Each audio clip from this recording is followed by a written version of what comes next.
Okay guys, I'm going to continue the series of looking at the techniques I use to build this haunted house. And today we're going to look at how I did the roof shingles. So hang tight and we'll get into it. Okay, the tools are pretty simple.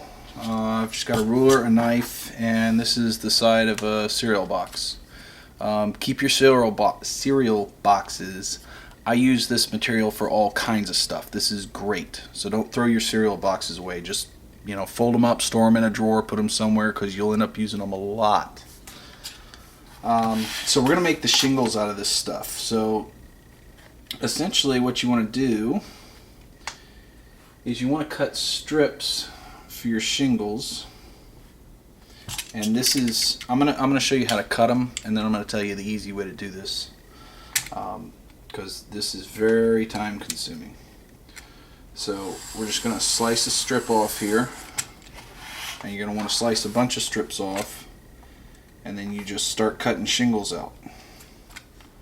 I'm not going to cut the whole I am going to cut the whole thing out. I'm not going to make you watch me cut the whole thing out because that would just make your head explode. Anyway, you could do it this way. Now this is a technique I picked up from Cam Lupian, and one of the things that he suggested was, if you've ever seen those spiral-bound notebooks with the black plastic spiral bindings on them, the machines they use to bind those actually are perfect for punching out a lot of these shingles. So if you can find one of those machines or get access to one of those machines, use that, get a bunch of this cardstock or cardboard or whatever, and just punch them out, and you can get them by the bags full. It'll save you a ton of time. I don't have one of those machines, so I have access to one and it works well, but I don't have it here, so I'm just going to cut out some of these so I can show you how to do this. Alright, so stick around, I'll be back in a little bit. Okay, so I've cut out just a few of these things. You're probably going to want a lot more of these if you're doing a whole roof. And I'm just going to use a scrap piece of foam core to show you how I do this. So really all you do, and it depends on what kind of roof you want to make. If you're going to make a roof with overhang shingles, you're going to want to hang your shingles over, and I'm probably going to do that on this one just to show you. If, like on my house, you're actually going to have a border on the bottom, or this is going to butt up against something, you're going to want to line your shingles up nice and flush there.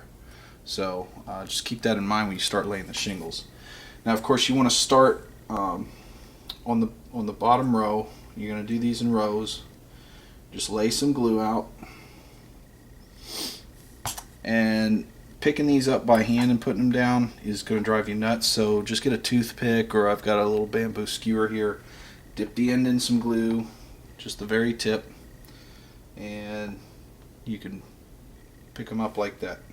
Of course, you can't see that because I'm left-handed. So you just dab a little glue, pick it up, stick it on.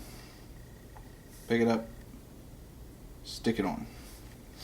Now, unless you're doing architectural modeling work, you don't really want these things all perfectly lined up. You want them kind of a mess. And if you're going for a spooky haunted house, you want all kinds of weird stuff hanging all over the place.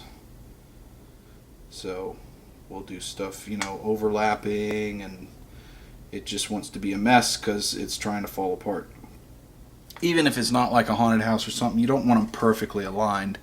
Because even on modern houses, like I said, unless you're doing architectural work, there's no character in everything perfectly aligned. So if you're going to do that, you might as well just scribe them in with a pencil or paint them on or something. If you're going to bother to go to this level of detail, you're going to want to put some character in them. So once you get that row done, put some glue along the top edges of that and on the foam board, just like that. And then you want to go in between on the next row. kind of like bricks. So you want your shingles in the middle there.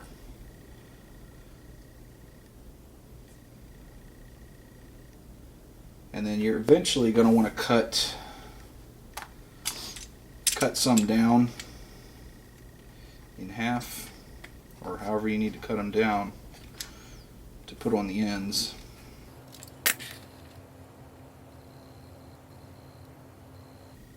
And then you just keep doing that along, rows and rows and rows. So I'll go ahead and do another row or two, and then we'll come back. Alright guys, so I put a few more rows on there, and then I just put a single piece up here to kind of finish that off. Painted this black to kind of get it out of the way so we could concentrate on the shingles. So, I mean, you can see they're already looking fairly decent.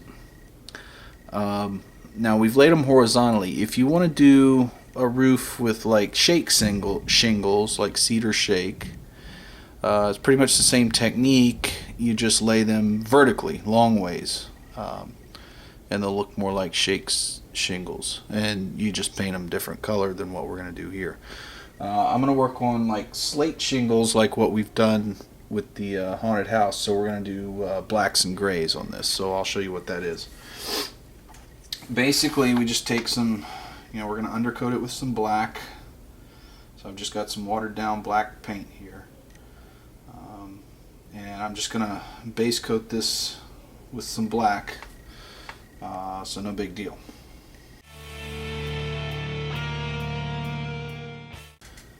So there you go. It's kind of hard to see on the camera now because it's all black, but we'll just let that dry. And then all we need to do is dry brush it with some grays and we'll be set.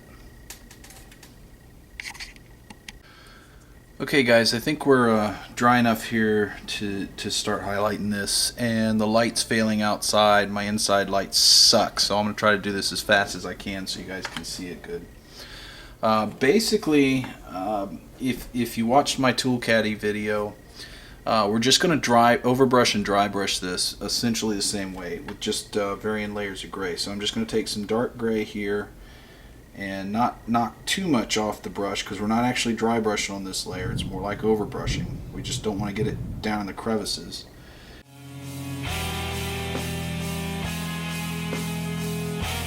Alright, and since this is going to be kind of thick, it's a little higher than dry brushing, I'm going to set this aside for just a minute to dry, and then we'll put some more highlights on. Alright, looks like we're pretty dry here, so I'm going to go ahead with the next shade of gray down, and this is going to be a little less paint on the brush. So this is kind of a medium gray. I'm going to wipe a good bit of the paint off, and we're just going to use standard dry brushing technique to get another layer of depth on here.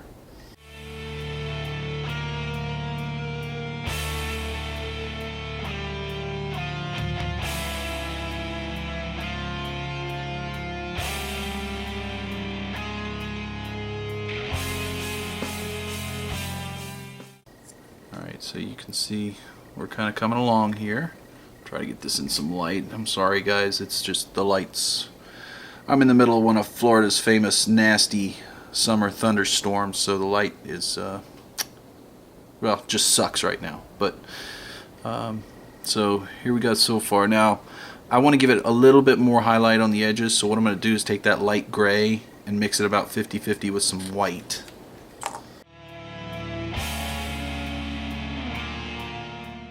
Okay, so I'm just going to get a very little bit of that. I'm going to turn this upside down because I really just want to kind of hit the edges.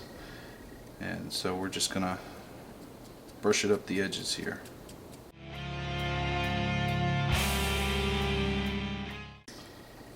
Alright, so there you go. There's some slate shingles. You know, I probably, if you look at this, you can see some white showing through. Before you put your shingles on, you probably ought to just base coat whatever you're putting your shingles on in black. That'll prevent that from happening. Which is what I did on the house, and actually my shingles were much closer together, so it wouldn't have been showing anyway. I did a pretty sloppy job just to kind of get you guys the idea here. So, you know, if you have any comments or questions, just post them up on the board or shoot me a PM and I'll be happy to answer. Thanks for watching, guys.